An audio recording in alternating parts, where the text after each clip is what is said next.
La bonne équation?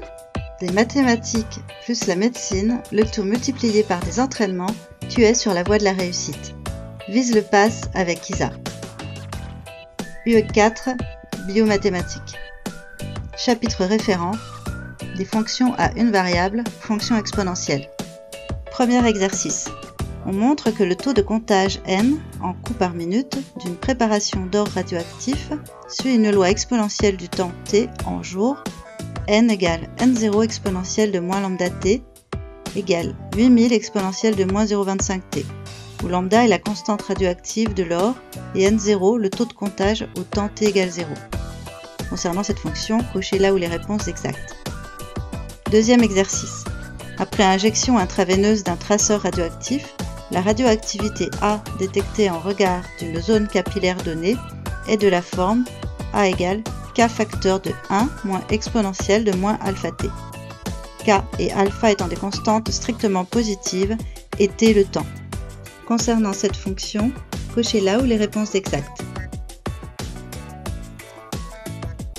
Je te conseille de mettre en pause la vidéo pour te donner le temps de la réflexion. Dès que tu as tes propositions de réponse, appuie sur Play et profite de ma correction. Premier exercice.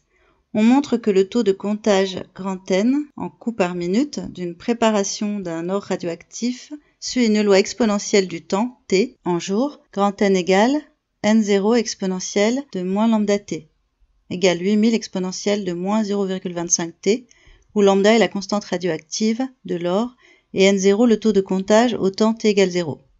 Concernant cette fonction, cochez là où les réponses exactes. Son domaine d'étude est 0 exclu plus l'infini.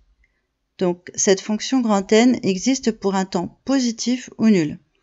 Le domaine de définition est 0 inclus plus l'infini. La proposition A est fausse. Proposition B. La période radioactive grand T est le temps au bout duquel le taux de comptage est multiplié par 2.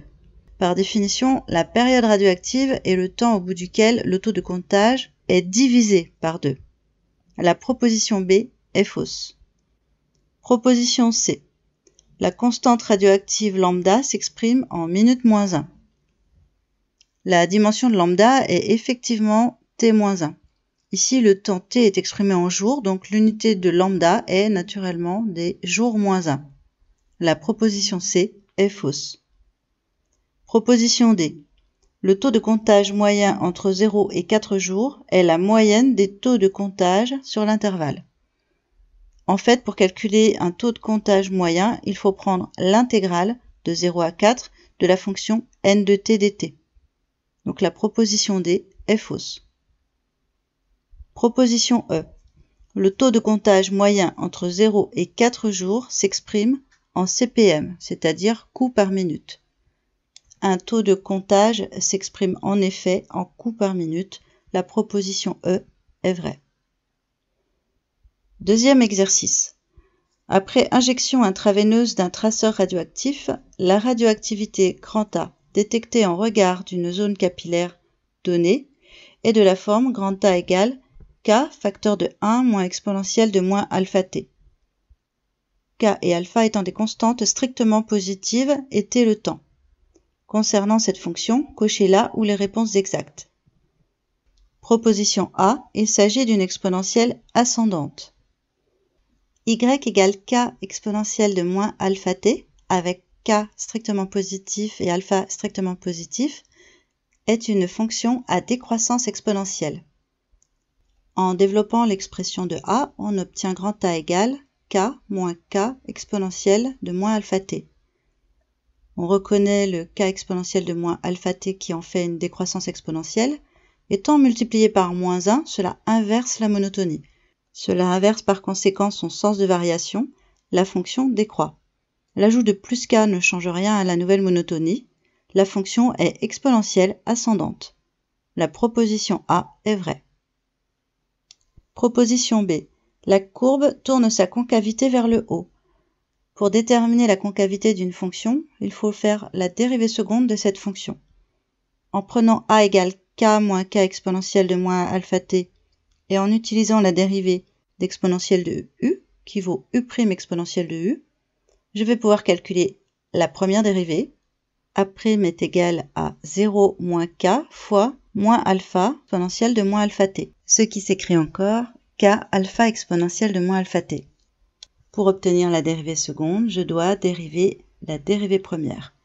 Donc a seconde est égal à k alpha multiplié par moins alpha exponentielle de moins alpha t. J'ai réutilisé la dérivée d'exponentielle de u. A seconde se simplifie en moins k alpha carré exponentielle de moins alpha t.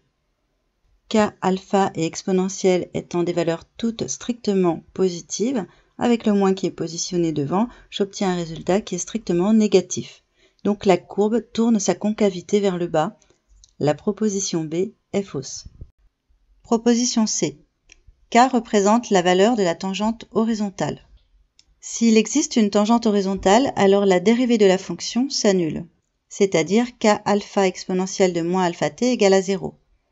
Or, k étant strictement positif, alpha strictement positif et exponentielle de moins alpha t strictement positif, il est impossible d'obtenir 0. N'ayant pas une dérivée qui s'annule, nous ne pouvons pas avoir une tangente horizontale. La proposition C est fausse. Proposition D. On peut linéariser cette fonction en traçant k-a en fonction de alpha t sur papier semi-log. Exprimons k-a en fonction de alpha t. A est égal à k moins k exponentielle de moins alpha t. En multipliant par moins 1, j'obtiens moins a égale moins k plus k exponentielle de moins alpha t. En ajoutant k, j'obtiens k moins a égale moins k plus k exponentielle de moins alpha t. Moins k plus k s'annule, il me reste k moins a égale k exponentielle de moins alpha t. Je vais maintenant prendre le logarithme népérien de cette équation.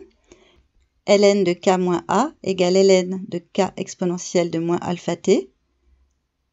Ln de a fois b est égal à ln de a plus ln de b, ce qui me donne ln de k plus ln d'exponentielle de moins alpha t. Ln et e disparaissent pour me laisser ln de k moins alpha t.